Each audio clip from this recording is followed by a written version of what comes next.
Ya Allah, salam olsun bizi izleyen değerli izleyicilerimize. 25 sentyabr baş tutan Məşəd turumuz hal-hazırda Qum şəhərində və gördüyünüz Şeyxlər qəbirstanlığındadır. Burada mübarək şəxsiyyətlər var və 7000 övliyanın, Allah dostunun mübarək qəbirləri var.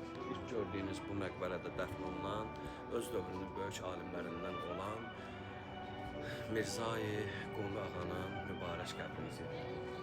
Digər məqbərədə isə dəfn olunan şəxs İmam Rza əleyhissalamın göstərişi ilə Qum şəhərinə göndərilən və Qum şəhərində böyük zəhməti, əziyyəti olan, elm baxımından zəhmət çəkən və bu Qum şəhərində elmin yayılmasına səbəb olan Zəkəriyyə ibn Adəmin qəbridir.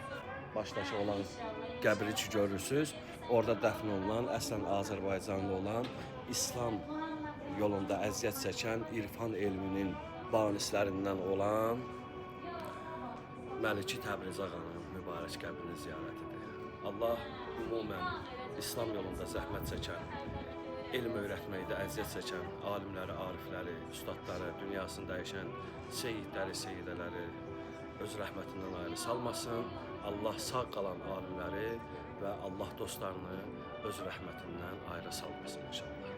Allah qəbul etsin.